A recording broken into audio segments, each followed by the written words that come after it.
It's the point after on this Monday. Jason Lloyd from The Athletic is always with us. So, too, is Mary Kay Cabot, the Browns beat writer for Cleveland.com. All right, sometimes when you're not in the playoff race, when you have like a 0.1% of getting in, you wonder if a team is done, if they're going to quit, they're not going to play hard.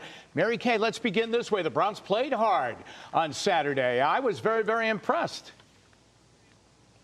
You know, they played so incredibly hard, and you saw some of the things that everybody has been waiting for all season long. Those turnovers by the defense, some really creative offense, some very cool plays.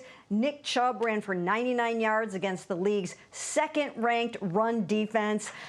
Put a whole game together, and really, it's just a shame that it's a little bit too late, in the still try to make the playoff. Yeah, that is the thing that's tough to accept. Okay, if I'm on the Browns coaching staff, and a lot of people are talking about jobs and are you going to hold on to your jobs, Saturday's performance would tell me they're playing hard for this staff. Yeah, they haven't given up on Kevin Stefanski. I think that's evident. And there's 3 losses this year that show me that this team is still fighting. And they haven't given up on their coach or really on the season. Number 1 was the Jets game. It was a gut punch. Yeah. It changed the trajectory of the entire season. Imagine game 2 of the season. In game 2, but They came back 4 days later and they won. They beat Pittsburgh 4 days later. The Miami game was a total no-show coming off the bye. It was really disappointing. Then they go and they lose to Buffalo, but then they come back and they steal a win against Tampa when their season was on the brink, and then to lose to Cincinnati, and the playoffs are pretty much off the table. Let's see how they respond. To come back and put up that performance, they haven't given up on this coaching staff. No. Remember, coming into the game, Baltimore really needed the game. And I know they didn't have Lamar Jackson, but still, they were winning without him. They really needed the game, and the Browns denied them. Mary Kay, the defense is playing well. And last year at this time, the defense was playing well. Last year, in the front of the season, the defense did not play well. And again, at the beginning of this season, it did not play well. When are they going to play well the entire season?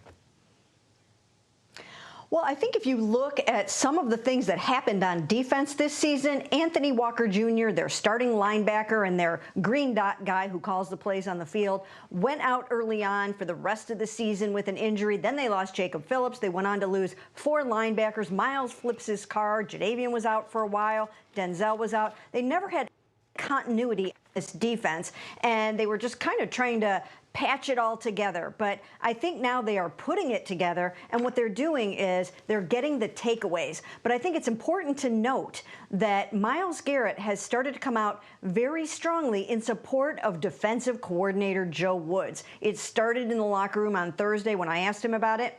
He 100% supported Joe Woods that day, and then after the game, he basically did the same thing, crediting Joe with making some of those great calls. All right, are you getting that feel? I don't think Joe Woods survives, no. I think he's lost the trust of the entire defensive unit. I don't think they buy into him anymore, and I think Joe's probably gone. Okay, and what about this support from Myles Garrett? I mean, yeah. I mean, it would be a bad look if a player came out and said, hey, listen, this guy doesn't know what he's doing. Yeah, this guy doesn't know what he's doing. Yeah. He's got to go. So I think ultimately, I think that defensively, I think that they've lost the trust of the staff. I think that happened a couple weeks ago, frankly. Mary Kay, let me ask you this question. I'm going to paint a scenario for you. If Cade York was not drafted by the Browns, if he had come in July with 5 other kickers and kicked better than the other 4 in training camp and he won the job, would we still, with his season that he's had, would we still be committed to him? In other words, because they drafted him, are we going to live through this with him?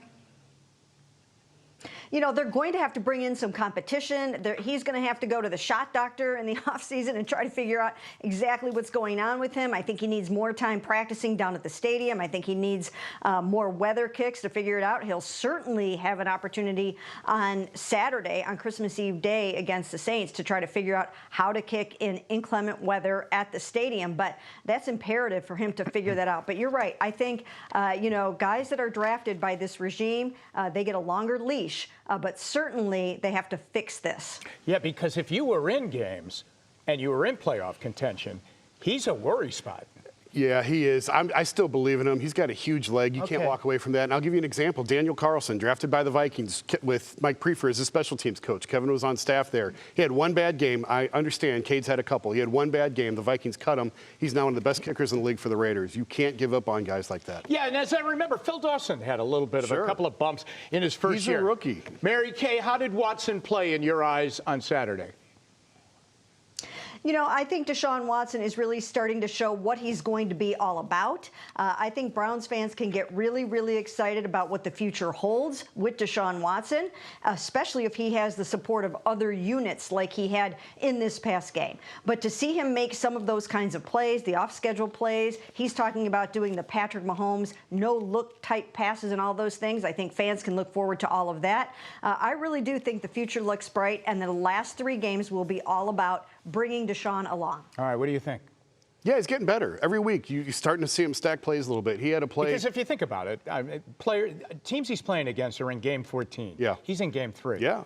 And he's played 2 really good defenses the last 2 weeks in Cincinnati and Baltimore. Very true. He had a play real quick. He had a play early fourth quarter where he drops back. The Ravens bring pressure. He identifies it right away, takes off, and runs up the middle 17 yards. Those are the types of plays that can really break a defense, and you see it starting to come back with them. All right, real quickly to the two of you as we wind it up here. Mary Kay, do the Saints even want to come to Cleveland on Saturday on Christmas Eve in bitter cold and play?